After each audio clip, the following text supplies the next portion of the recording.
le thème, c'est l'héritage des saints. C'est le thème de notre sommet. Et j'aimerais aujourd'hui nous préparer, en quelque sorte, à ce sommet-là. Comme nous parlons de l'héritage des saints, le thème ou le titre de mon message aujourd'hui, ça sera « En route pour l'héritage ». Alléluia. J'aime bien le Saint-Esprit, j'aime trop le Saint-Esprit. Amen. En route pour l'héritage. Dis ça à ton voisin bien. En route pour l'héritage.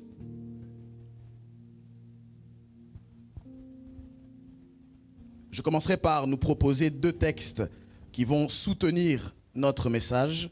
Le premier se situe dans Colossiens chapitre 1 au verset 12 pour ceux qui notent. Et les médias, préparez aussi s'il vous plaît Éphésiens chapitre 1er au verset 18.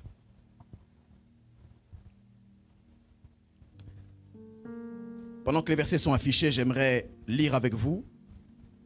Si vous me le permettez, est-ce que c'est bon? C'est bon? Voici ce que les Écritures déclarent. Je le fais solennellement. Est-ce qu'on peut se lever pour les Écritures, s'il vous plaît?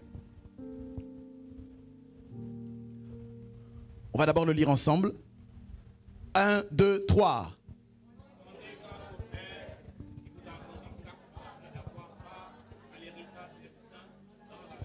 Amen. Je répète, on reste debout.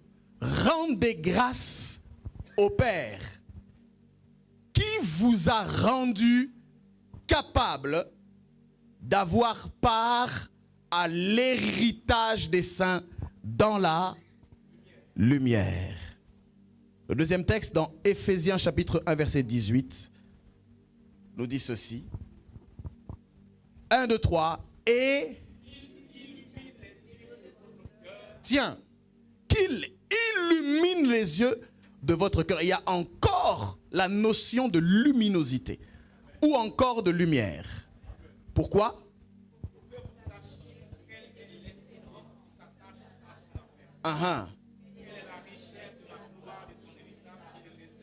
Quelle est la richesse de la gloire de son héritage qu'il réserve aux saints? On acclame très fort les Écritures et on peut prendre place.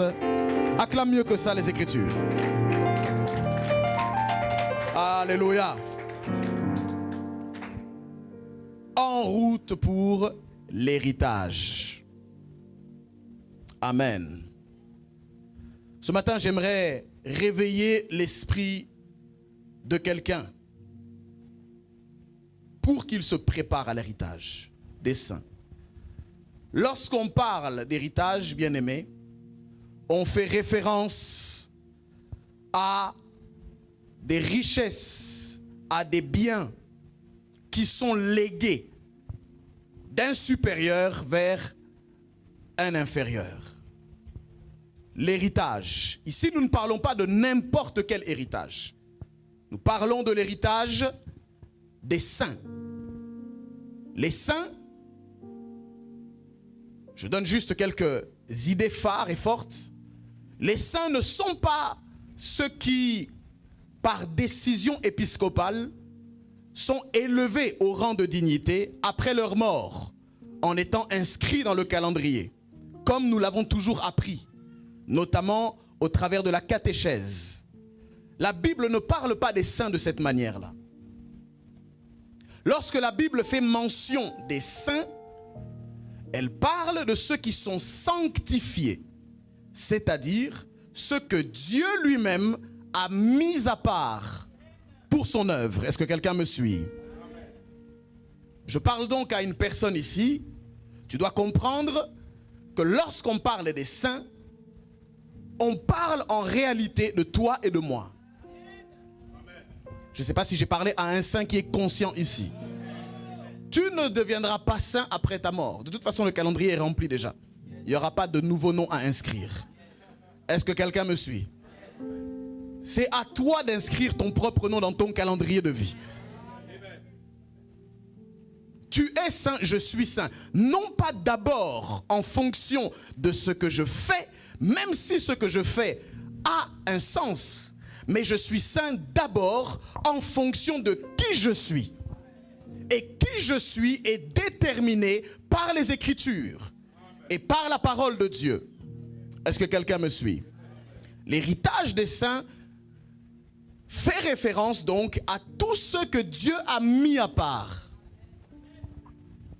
Ce qui signifie que l'héritage n'est pas pour tout le monde. Ici, nous ne parlons pas de l'héritage du monde. Nous parlons de l'héritage des saints. L'héritage des saints. Souviens-toi que nous avons dit que Dieu est grand, Dieu est bon. Sa miséricorde durera toujours. Il fait grâce aux justes, il fait grâce aux injustes. Il fait ce qu'il veut. Et il donne à qui il veut. Mais Dieu, en tant qu'un père responsable, dis avec moi père responsable, n'est pas fou et il est sage.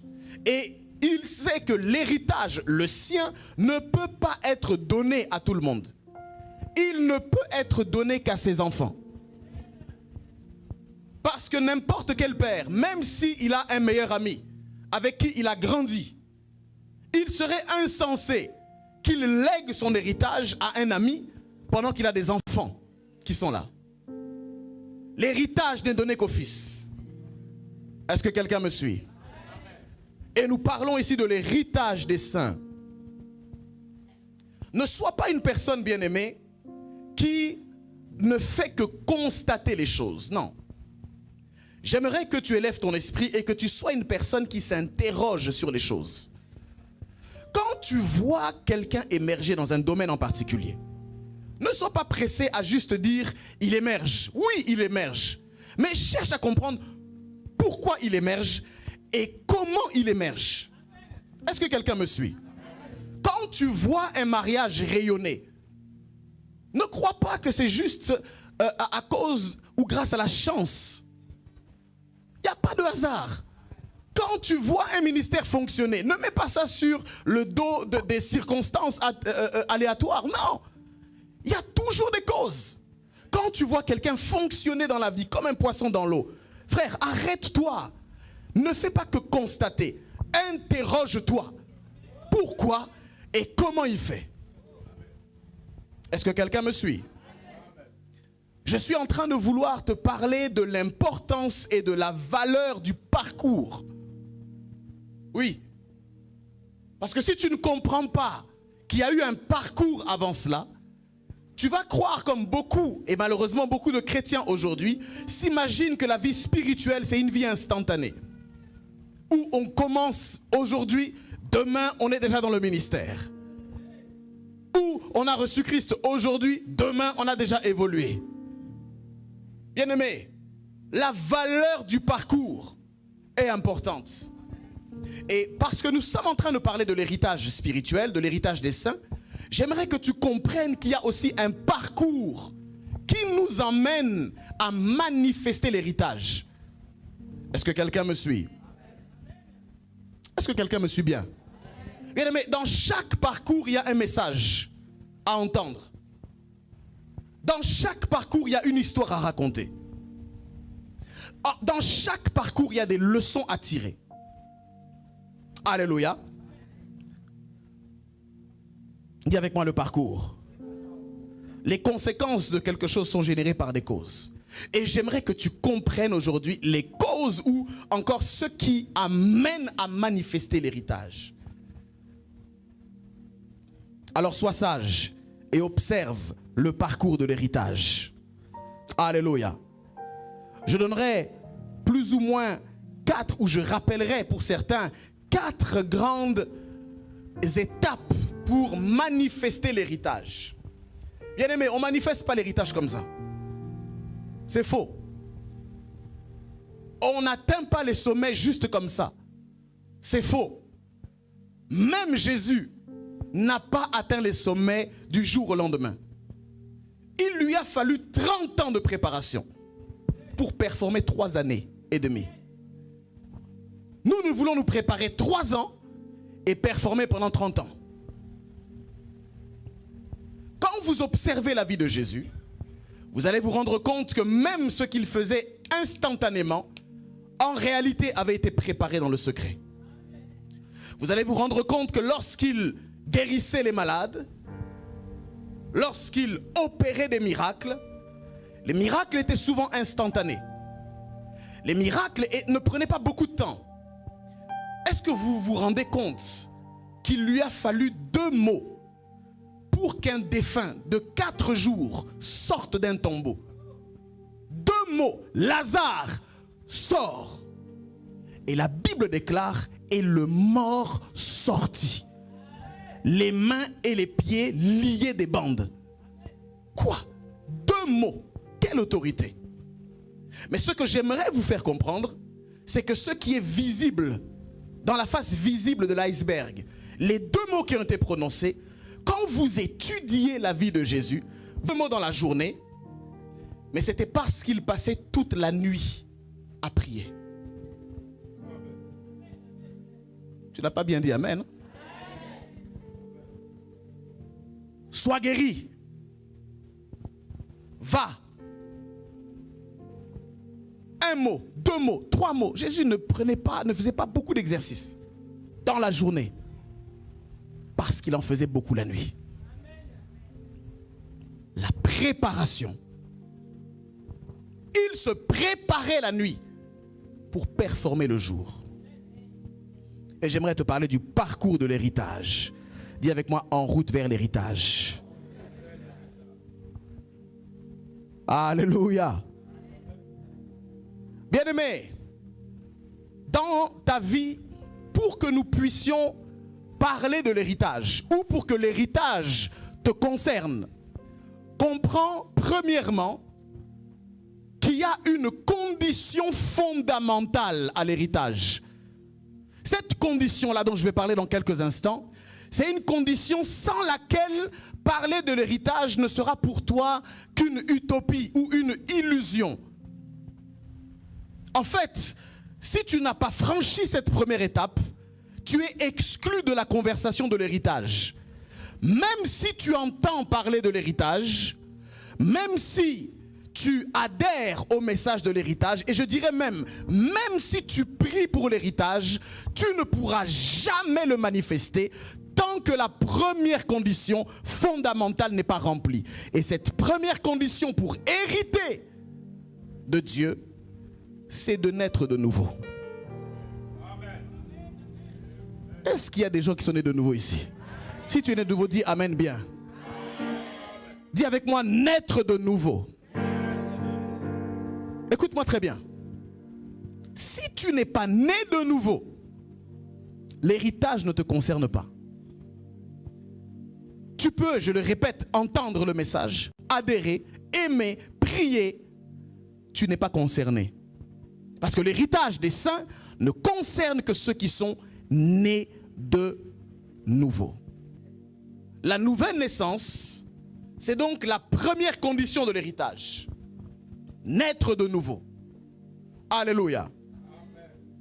Naître de nouveau, c'est quoi? C'est naître une seconde fois.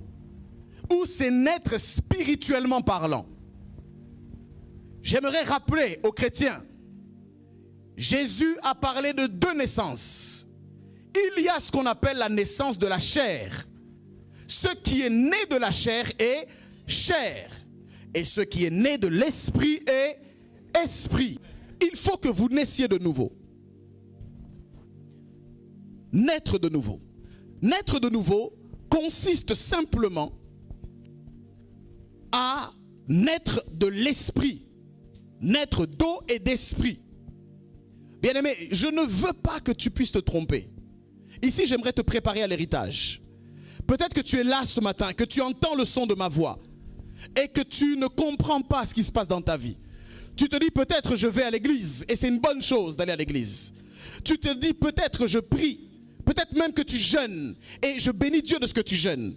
Mais la question pour l'héritage ne concerne pas d'abord la fréquentation à l'église, ni même le fait de prier ou de jeûner, même le fait de donner ses offrandes ne veut pas dire forcément que tu es né de nouveau. Est-ce que quelqu'un me suit? Donc je te pose la question, est-ce que tu es né de nouveau? Est-ce que tu as accepté dans ta vie le Seigneur Jésus comme Seigneur et Sauveur? C'est ça la nouvelle naissance. Naître de nouveau, c'est simple. La Bible déclare dans Romains chapitre 10, qu'il faut croire et qu'il faut confesser. Est-ce que tu as cru? Est-ce que tu as confessé? Est-ce que quelqu'un me suit? Naître de nouveau. Croire en Jésus, bien-aimé, ne veut pas dire croire que Jésus a existé, au même titre qu'un personnage historique. Croire en Jésus, dans l'aspect de naître de nouveau, croire en Jésus, c'est d'abord croire que Jésus est incarné, qu'il est l'incarnation de la parole. La Bible déclare dans Jean chapitre 1, au commencement était la parole. La parole était avec Dieu et la parole était Dieu.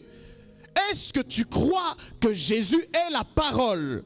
C'est ça, croire. Croire, c'est aussi croire qu'il est né miraculeusement par la vertu du Saint-Esprit en venant sur la terre par une jeune femme vierge qu'on appelle Marie. C'est ça, croire. Croire, c'est croire qu'il est venu dans le monde sous forme corporelle. Croire, c'est croire qu'il a vécu comme un homme, qu'il a grandi comme un homme, qu'il a marché comme un homme, qu'il a eu les mêmes envies qu'un homme. Croire, c'est croire qu'en vivant comme un homme, il n'a pourtant pas péché comme tous les autres hommes. Lorsqu'on parle de croire en l'héritage ou naître de nouveau, c'est croire que Jésus, pendant qu'il grandissait, a marché tout en étant un symbole de bien, tout en faisant du bien selon Actes chapitre 10, partout où il allait, faisant du bien, guérissant les malades, sortant les hommes de l'emprise des ténèbres. Croire en Jésus, c'est aussi croire qu'il a été mis à mort, qu'il a été crucifié. Croire en Jésus, bien-aimé, c'est croire qu'après avoir été crucifié, il est descendu dans les régions inférieures de la terre. La Bible déclare qu'il est allé prêcher aux esprits en prison. La Bible déclare qu'ils ont entendu l'évangile et que même les morts ont entendu le son de sa voix. Croire en Jésus, c'est aussi croire qu'il a récupéré la clé de la mort, mais aussi du séjour des morts. Croire en Jésus, c'est croire qu'il est allé libérer les esprits en prison, qu'il a parlé au Abraham, au Isaac et au Jacob. Croire en Jésus, c'est croire qu'avant qu'Abraham, il fut. Croire en Jésus, c'est croire que quand il est descendu, il est aussi remonté à la surface. Croire en Jésus, c'est croire qu'il est apparu à plus de 500 personnes à la fois, en parlant des choses qui concernent le royaume de Dieu. Croire en Jésus, c'est croire qu'il est resté plus de 40 jours après sa mort ressuscité, qu'il entrait dans les pièces sans pour autant ouvrir les portes. Croire en Jésus, c'est croire qu'il a enseigné à ses disciples. Croire en Jésus, c'est croire qu'il est remonté au ciel avec la promesse qu'il reviendra un jour, qu'il reviendra chercher son église. Croire en Jésus, c'est croire qu'avec l'église, il régnera au siècle des siècles. Je ne sais pas si je parle à un racheté ici. Croire en Jésus, c'est croire que nous régnerons au siècle des siècles avec lui. Est-ce que quelqu'un peut donner un bon amen? C'est de ça dont il s'agit. C'est ça, croire en Jésus. C'est pas juste croire qu'il est à mettre au même titre que Jules César ou Napoléon. Napoléon n'est pas mort pour toi. Jules César n'a rien bâti pour ta vie. Mais Jésus-Christ, l'alpha et l'oméga, le commencement et la fin. Alléluia. Le soleil de justice. Quand tu crois en Jésus, quand tu crois en ce Jésus-là que je te présente, c'est alors que tu nais de nouveau. Est-ce que quelqu'un m'a suivi? C'est là que tu es né de nouveau. Et quand tu es né de nouveau, le premier cadeau ou la première part de l'héritage qui t'est donné, selon Éphésiens chapitre 1er, c'est le Saint-Esprit. Parce qu'il est écrit que le Saint-Esprit, nous avons été scellés par le Saint-Esprit. Qui se rappelle de sceller? Dis avec moi, scellé par le Saint-Esprit. Tu as été scellé par le Saint-Esprit qui est la première part ou encore le premier gage de ton héritage. C'est comme un acompte qui t'a été donné pour te confirmer qu'il y a un paiement qui a été fait. Et que ce paiement arrivera à la totalité. Et quand tu reçois Jésus, en réalité, tu reçois en même temps le Saint-Esprit qui est le gage de l'héritage et qui tamponne dans ton cœur ce qu'on appelle la vie éternelle. Cette vie éternelle commence le moment où, dès lors que tu reçois le Seigneur, elle ne change pas ton extérieur. Elle ne change peut-être pas ta physionomie, mais elle change ce qu'on appelle l'homme intérieur. À l'intérieur de toi, il y avait ce qu'on appelle le vieil homme qui est délocalisé de la maison de ton corps et entre dans ton corps ce qu'on appelle l'homme nouveau. C'est la raison pour laquelle la Bible déclare celui qui est en Christ est une nouvelle création. Les choses anciennes, l'ancien locataire est sorti, le nouveau locataire entre dans la maison. Est-ce que quelqu'un me suit ici? Le nouveau locataire entre dans le cœur et tu deviens une nouvelle création. Une nouvelle création qui est inspirée par l'Esprit de Dieu. En qui certaines envies, en qui certaines inclinaisons vont commencer à naître. Est-ce que quelqu'un me suit? Tu deviens alors une nouvelle création. Tu es né de nouveau. Et lorsque tu es né de nouveau, il y a quelque chose qui va se passer dans les Écritures qui ordonne que toute personne qui est née de nouveau doit confirmer cette nouvelle naissance publiquement par une cérémonie publique qu'on appelle le baptême. C'est alors que lorsque tu es né de nouveau, normalement, tu vas avoir le désir de te faire baptiser parce que tu dois confesser publiquement ce qui s'est passé dans le secret. Tu passeras donc par les eaux du baptême. Et ainsi, tu seras plongé dans les eaux comme symbole d'ensevelissement et tu ressortiras comme un homme nouveau. Est-ce que quelqu'un me suit? Et je n'ai pas le temps d'en parler ici, mais il y a au moins 8 réalités spirituelles concernant le baptême. Et ce baptême-là va confirmer ta nouvelle identité. Et ainsi, tu es né de nouveau et tu es baptisé. Tu es donc qualifié pour l'héritage des saints. Est-ce que quelqu'un me suit? Si tout ce que je t'ai dit te paraît être du chinois, sache que tu n'es pas qualifié pour l'héritage. Mais j'ai une bonne nouvelle pour toi ce matin, c'est que si tu n'étais pas qualifié jusqu'à ce que je parle de ces choses, tu peux encore l'être maintenant que j'ai parlé de ces choses. Et ça ne demandera pas à ce que tu payes quelque chose, ça demandera simplement que tu acceptes ces choses, que tu crois dans ton cœur et que tu confesses de ta bouche. Tu peux donc être qualifié aujourd'hui. Est-ce que quelqu'un me suit? Et c'est pourquoi je lance un appel dès maintenant. Si tu as entendu le son de sa voix dans ton cœur, n'endurcis pas ton cœur et accepte l'héritage. Parce que la mauvaise nouvelle que j'ai à t'annoncer, c'est que si tu n'es pas héritier des saints, tu as un autre héritage. Et laisse-moi te dire que cet héritage n'est pas plaisant. Tout celui qui n'hérite pas de Dieu hérite du diable. Et l'héritage du diable,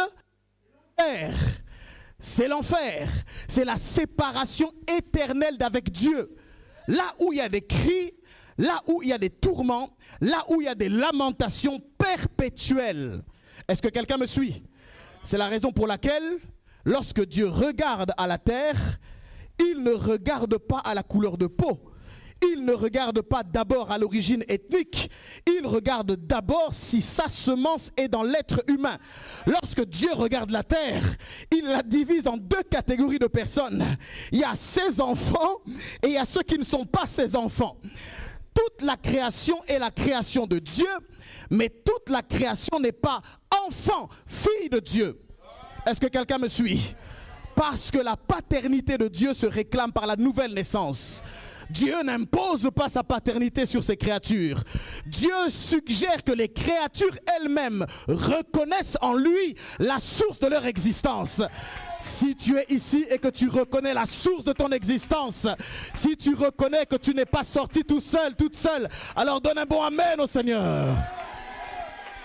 Reconnais qu'il est ton Père par la nouvelle naissance. Tu as encore le temps aujourd'hui, je te laisse l'opportunité. Bien-aimé, demain ne t'appartient pas.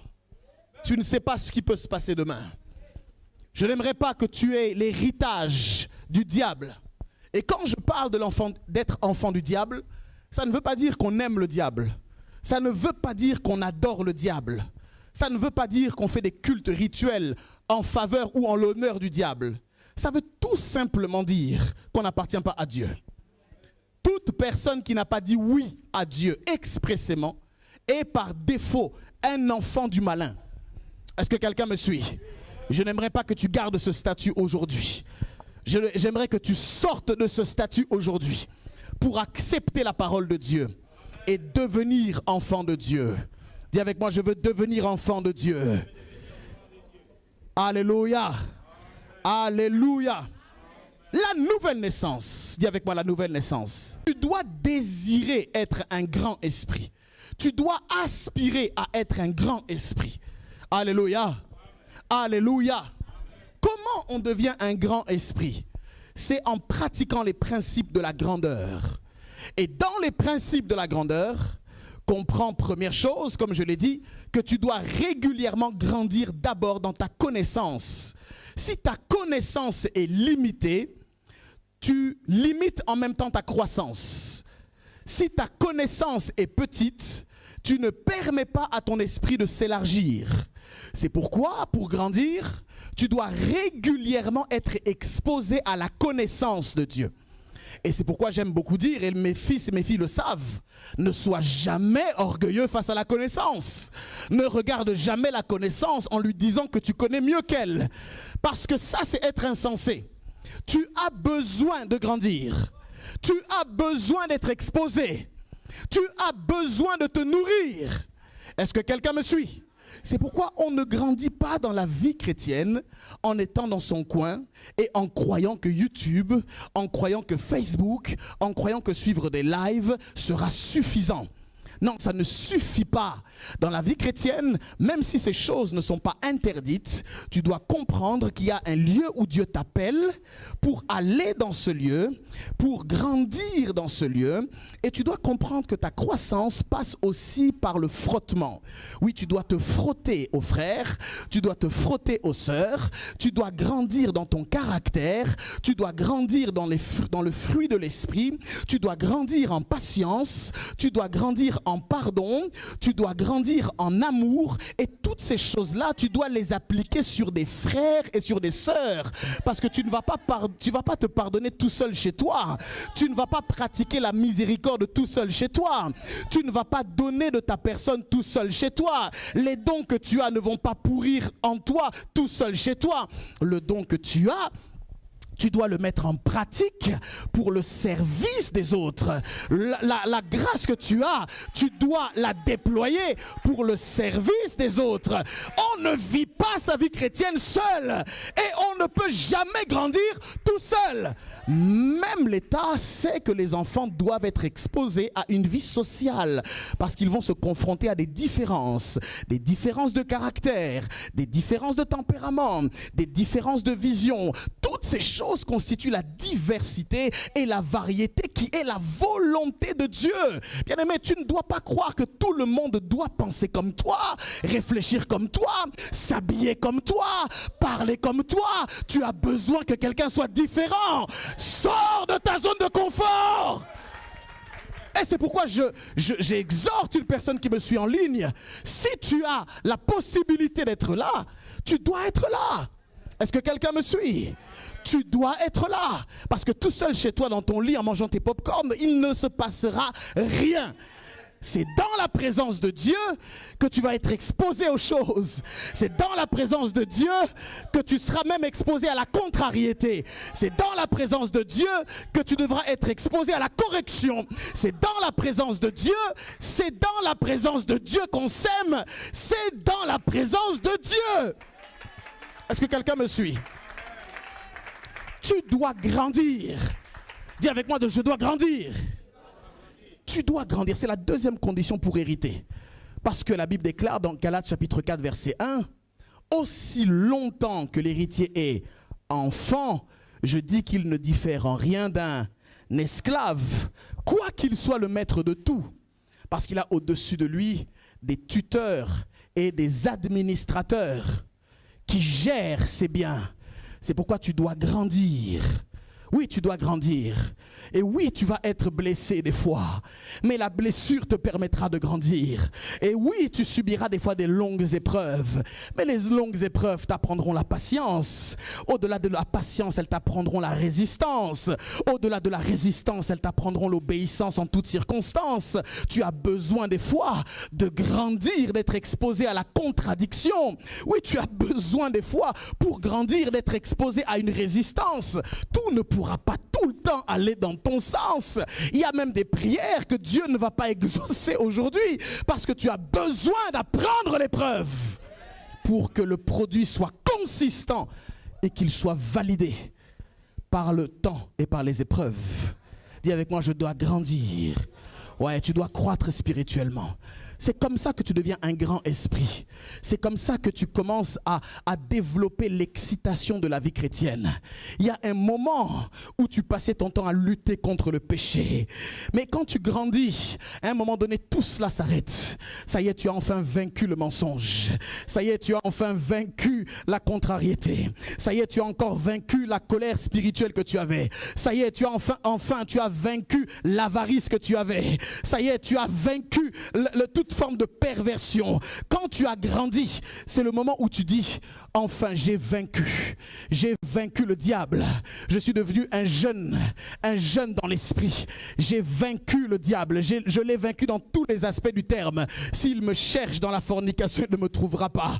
S'il me cherche dans le mensonge, il ne me trouvera pas. S'il me cherche dans la corruption, il ne me trouvera pas. S'il me cherche dans les choses charnelles, il ne me trouvera pas. Quand tu as grandi, tu peux enfin t'asseoir sur ta position d'enfant de Dieu qui est passé d'enfant à l'étape de fils de Dieu.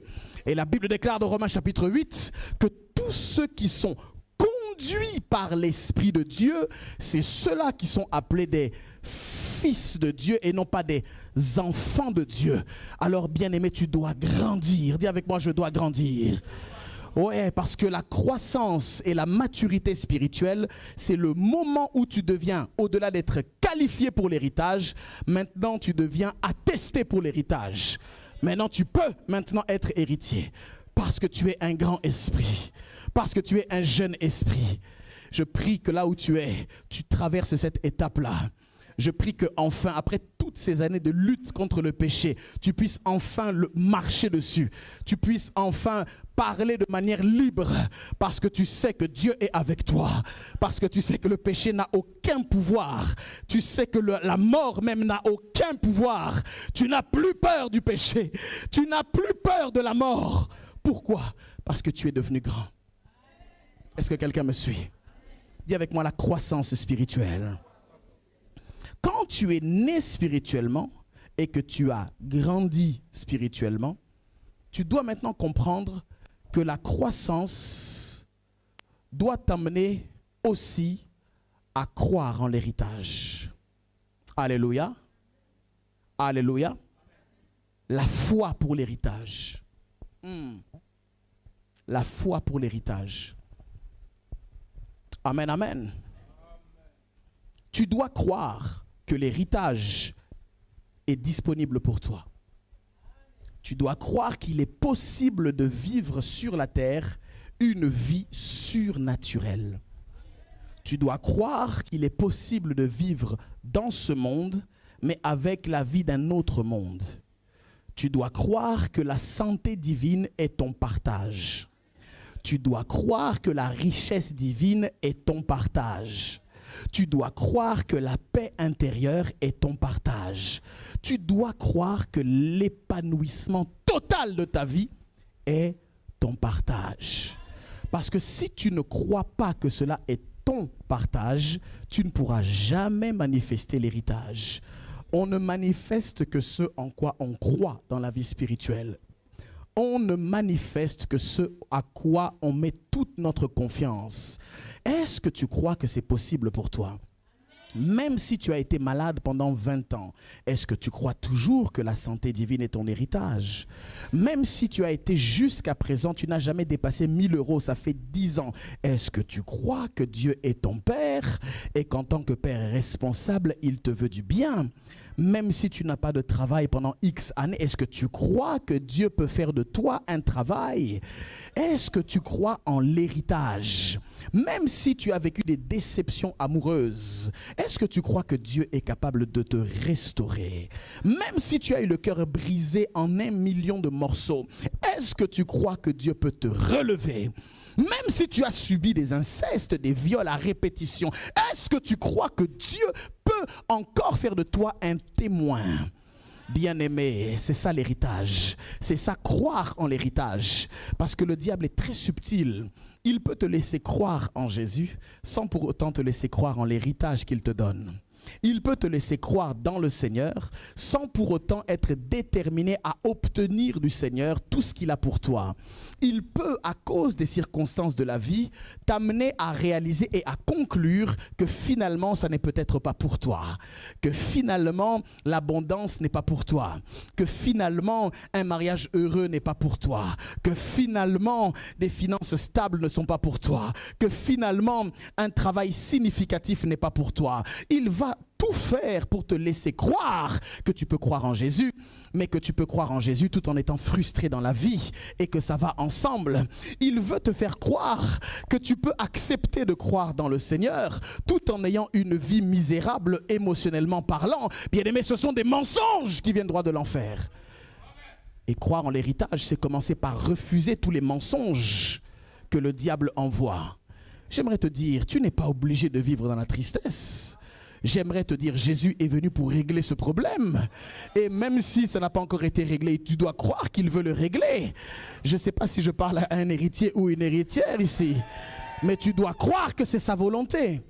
Ouais, même si ta famille est désordonnée, même s'il y a des dislocations, tu dois croire que Dieu peut restaurer. Tu dois le croire, tu dois continuer de croire ça, parce que c'est ça, croire en l'héritage. Est-ce que quelqu'un me suit? Dis avec moi, je dois croire en l'héritage. À partir de ce vendredi, nous parlons de l'héritage des saints, mais tu dois croire que c'est disponible pour toi. Ouais. Alléluia. Alléluia. Quand tu as enfin cru en l'héritage, tu vois, quand Dieu a envoyé Israël pour aller dans Canaan, dans le pays de la terre promise, le pays où coule le lait et le miel, il ne leur a pas dit que sur ce pays, il y avait déjà des habitants. Il ne les a pas informés qu'il y avait déjà des gens qui étaient assis sur leur héritage. Quand le peuple d'Israël est allé dans le pays, ils se sont rendus compte qu'il y avait déjà des géants. Pas juste une armée, des géants qui faisaient 2-3 fois leur taille, qui étaient puissants, qui étaient forts. Amen, amen. Et Israël s'est retrouvé face à cette réalité. Et il y a eu 2 camps. Il y a eu le premier camp qui a dit, on est foutus, c'est fini pour nous. Il y a des géants. Pourquoi Dieu nous a fait sortir de notre esclavage? Je préférais rester encore dans le péché, dans mon petit plaisir. Au moins je mangeais bien, au moins je m'amusais. Pourquoi il m'a emmené dans cette vie de consécration pour me retrouver face à des géants? Mieux valait que je reste encore en Égypte. Là-bas au moins je mangeais du concombre. Là-bas au moins je mangeais des légumes. Là-bas au moins il y avait quelque chose qui se passait. Et il y a eu l'autre catégorie de personnes qui n'étaient constituées que de 2 individus, qu'on appelle Josué et Caleb, qui ont dit, si Dieu nous a envoyés, si Dieu nous a promis cette terre, c'est qu'assurément, il nous donne aussi la victoire qui va avec. Bien-aimé, tu dois comprendre que sur le chemin de l'héritage, tu es né, gloire à Dieu. Tu as cru, gloire à Dieu. Tu as grandi, que Dieu soit béni. Mais tu dois savoir que l'héritage ne s'obtient pas facilement. Qu'il y aura toujours la notion de combat qui va être rattachée à l'héritage. Et lorsque je parle de combat, Je ne parle pas des petits combats de basse-cour entre deux petits coqs. Je parle des combats spirituels. Car nous n'avons pas à lutter contre la chair et contre le sang, mais contre les esprits territoriaux, les dominations, les principautés, les autorités du deuxième ciel. Bien-aimé, l'héritage demandera à ce que tu combattes. Il y aura un moment où tu vas devoir combattre. C'est la raison pour laquelle Dieu t'appelle d'abord à grandir. Parce qu'on n'envoie jamais les enfants à la guerre. Est-ce que quelqu'un me suit? Tu dois d'abord être un homme fort. Tu dois d'abord être étoffé. Tu dois d'abord avoir développé ta musculature. Et c'est alors que Dieu te permettra d'aller au front. Sache que le combat est inévitable. Même si tu es quelqu'un de pacifique à la base, comme moi, tu devras combattre pour l'héritage. Il y aura un moment où ton héritage sera bloqué quelque part. Oui, je te le dis, le diable te laissera tranquille jusqu'à ce que tu veuilles décider de prendre ton héritage. Des fois, il te laissera faire tes petites études, avoir ton bac. Mais dès que arrivera l'université, frère, tu vas connaître des combats que tu n'as jamais connus. Des fois, le diable te laissera aller jusqu'à l'université, te laissera tout faire. Mais le jour où tu vas parler de mariage, alors tu vas voir les démons et de ta famille et de cette terre-là se lever contre toi. Des fois, il va te laisser libre pour faire tes études, pour te marier. Mais dès qu'il s'agira de faire des enfants, tout l'enfer va se lever. Et tu vas connaître des combats terribles dans ta vie. Des fois, il te laissera faire toutes ces choses-là. Mais en ce qui concerne ta stabilité, tu vas connaître des complications et des complications et des complications. Et le diable fera tout pour que tu ne sois jamais stable. Tu dois comprendre que tout être humain, malgré tout Christ qu'il est en toi, tu vas devoir combattre. Pourquoi? Parce que le pays auquel tu appartiens, qui s'appelle le royaume des cieux, était déjà en guerre avant que tu ne sois né. Et tout enfant, écoute-moi bien, tout enfant qui naît dans un pays en guerre contre un autre, même sans comprendre, on va lui expliquer dès le départ que là-bas, là, ça ne peut pas le faire entre vous et moi. Est-ce que quelqu'un me suit? Donc que tu le veuilles ou que tu ne le veuilles pas, tu es en guerre. Contre qui? Pas contre ta tante. Non, c'est ça ton problème. Pas contre ta grand-mère. C'est là ton souci. Tu es en guerre contre le royaume des ténèbres. Qui, c'est vrai, peut passer par ta tante ou passer par ta grand-mère pour faire ces choses. Tout ça parce qu'elles ne sont pas en Christ ou qu'elles ne sont pas disposées. Oui, le diable passe par des hommes qui sont vulnérables. Il passe, c'est vrai. Mais en fait, ton problème, c'est que tu dois savoir rediriger les armes vers le bon ennemi. Toi, tu combats dans la chair, tu combats dans la chair, tu combats dans la chair. Ça n'aura aucun résultat. Combat en esprit. Ferme la bouche aux entités spirituelles. Est-ce que quelqu'un me suit? Dis avec moi, combattre. Tu devras te battre pour ton héritage. Oui, Jésus a dit jusqu'à présent, jusqu'à Jean-Baptiste, le royaume des cieux est forcé. Et ce sont les violents qui s'en emparent. Il y a un moment donné où tu devras développer ta violence spirituelle. Je ne sais pas si tu comprends ça. Ne crois pas que Jésus a toujours été, comme dans les images nous le montre, un doudou. Quelqu'un qui parle toujours avec paix. Non, non, non. Jésus se fâche aussi, mon ami. La Bible déclare quand il s'agissait du temple, il a pris 2 fouets. Et il a commencé à fouetter les changeurs. Il a renversé les tables. Et il a dit, le zèle de ta maison me dévore. Il y a une colère spirituelle que tu dois développer. Bien-aimé, tu dois aimer les hommes. Mais laisse-moi te dire que tu n'es pas appelé à aimer le royaume des ténèbres. Il y a des ennemis invisibles qui sont là. Et tu dois comprendre ça. Il n'y a pas de question de miséricorde dans ce domaine. Il n'y a pas question de pacifisme. Tu dois être violent contre les forces du mal. Tu dois être violent contre le péché.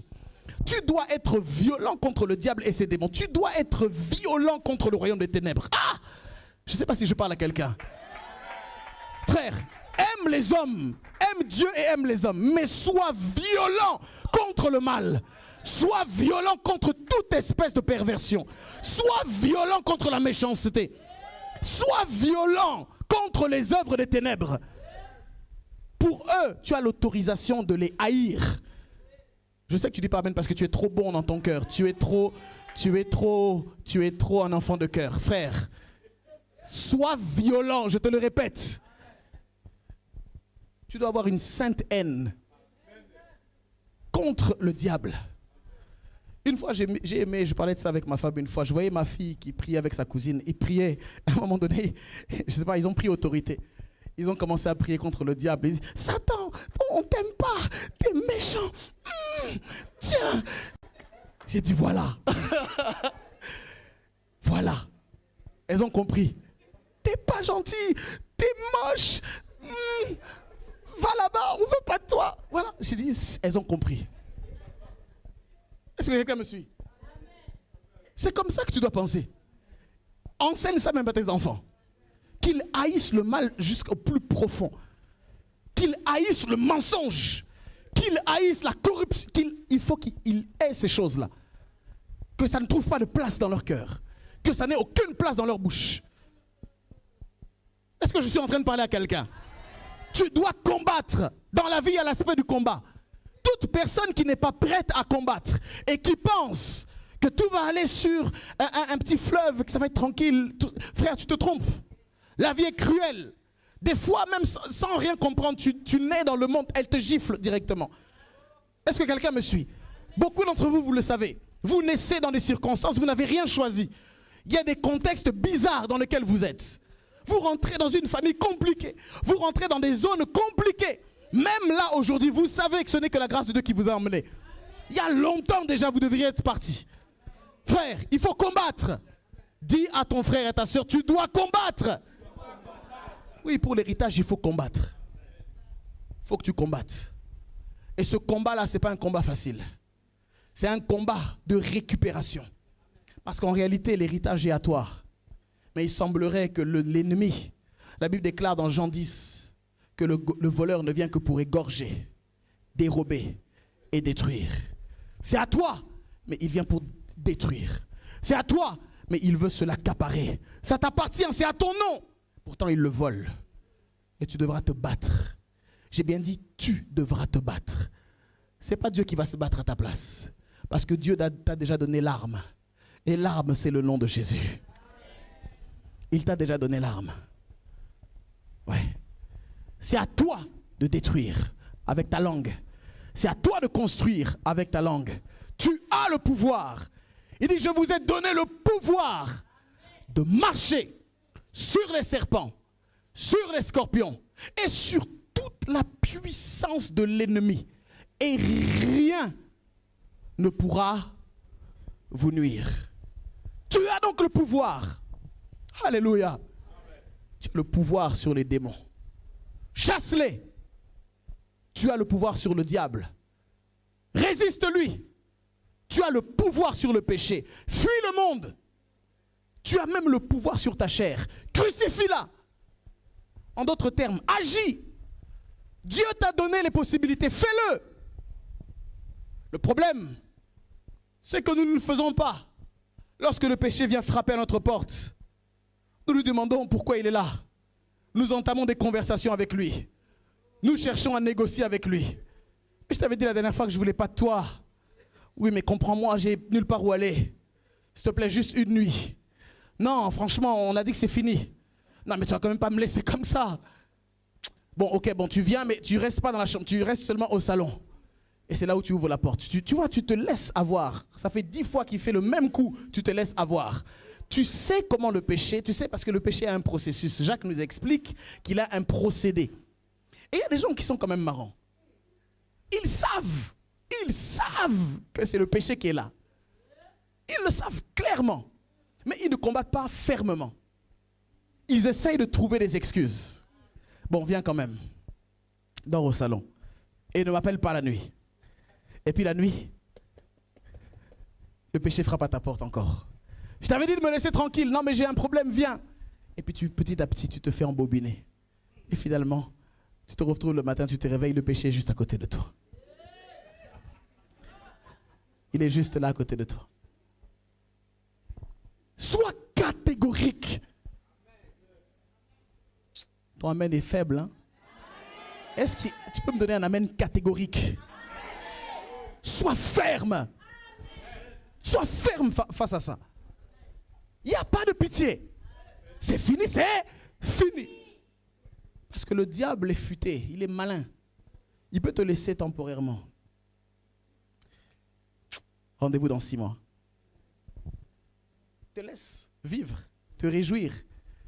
Je suis sorti du péché, je suis sorti du péché. Il te laisse. Il sait, le sommet apostolique approche. Je le laisse faire le sommet. Après le sommet, il aura tellement prié, tellement travaillé, il va être fatigué. Quand il va être fatigué, le dimanche, la clôture, je vais laisser le lundi. Il sera fatigué. Parce qu'il aura fait des jeûnes, il aura travaillé à l'église, il aura été au protocole, il n'aura pas beaucoup dormi, il sera fatigué. Sa garde va donc baisser. Je l'attraperai dans cette zone-là. Et toi aussi, c'était bien, mais je suis fatigué. Tu fais que dire, je suis fatigué. Je suis fatigué. Donc, il confirme, c'est bon, il est fatigué. Généralement, quand on est fatigué, on ne prie plus trop. Seigneur, merci. On dort. Et le diable va venir. Mine de rien, il va utiliser plein de choses. Il peut utiliser un film. C'est rentré. Tu es fatigué, tu n'as plus de force, donc tu ne peux plus résister. Une pensée qui t'est injectée. Dans ton inconscient, elle rentre. Elle descend dans ton cœur. Elle ouvre la porte de tes songes. Elle rentre dans tes songes. Tu te réveilles le matin, tu as fait un songe que tu ne devais pas faire. Si tu te lèves aussi et que tu ne prends pas le temps de prier, tu sais, tu es en retard au travail, tu n'as pas le temps de prier, donc tu mets tes affaires, tu pars. Le songe est là, il a pris place, tu n'as pas prié contre. Tu es en retard, tu dois faire des choses, tu es fatigué le soir, tu reviens, tu ne pries pas, tu t'occupes des enfants, tout ça, ça rentre. Et le poison commence à faire effet. Parce que tu as baissé la garde. Tu as baissé la garde. Le mercredi, il va te laisser tranquille. Mais tu vas refaire un autre songe. Il continue de mettre sa main. Alléluia. Et c'est comme ça que le péché s'installe. Tout ce que tu ne combats pas finit par s'infiltrer. Mais tout ce à quoi tu résistes finit par s'affaiblir. Tu dois comprendre ça. C'est pourquoi la vie spirituelle, elle est sensible. Tu dois développer la sensibilité. Je t'avais parlé un jour de la souillure. Toute souillure qui n'est pas traitée, c'est une saleté qui reste, qui laisse une marque. Traite ça vite. Chaque fois que tu es souillé, traite ça vite dans ton esprit. Chaque fois qu'une pensée te traverse, un flash qui est souillé, traite ça. Si tu ne traites pas ça, ça va s'accumuler. Et quand ça s'accumule, c'est difficile après des fois de prendre une bonne douche. C'est pourquoi régulièrement pratique la repentance. Régulièrement pratique l'intimité dans la prière. Alléluia. Parce que tu dois combattre. Et tu ne peux pas combattre avec des bagages excédentaires. Tu dois être léger. Tu ne peux pas combattre avec toi-même et en même temps avec l'ennemi.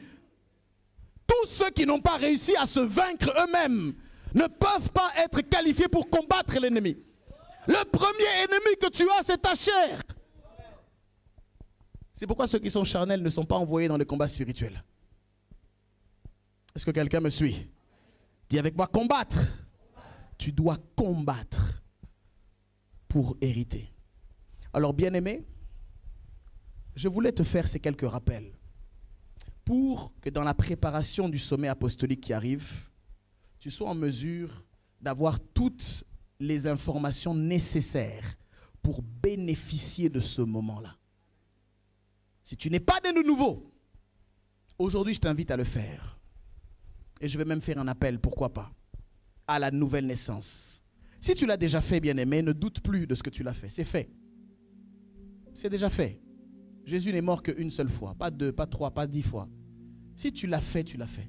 Mais si tu ne l'as jamais fait, Si tu n'as jamais pris la décision d'accepter dans ton cœur Jésus comme Seigneur et comme Sauveur personnel, si tu n'as pas fait cette confession, aujourd'hui c'est ton opportunité. Il ne se peut qu'il n'y ait que toi, mais ce n'est pas grave s'il n'y a que toi. Vous pouvez être 1, 2, 3 personnes, même personne même, ce n'est pas un problème. Mais je veux lancer cet appel, y compris en ligne. Tu me suis en ligne et tu as grandi dans l'église. Et tu t'imagines que grandir dans l'église, c'est être né de nouveau. Ce n'est pas être né de nouveau. Tu peux venir à l'église depuis ton enfance. Ce n'est pas ça, être né de nouveau. Tu peux connaître des passages bibliques. Ce n'est pas ça, être né de nouveau. Est-ce que tu as fait une rencontre personnelle avec le Seigneur? Est-ce que dans ton cœur, tu as cru et tu as confessé avec ta bouche? C'est ça, naître de nouveau. Je voudrais faire cet appel.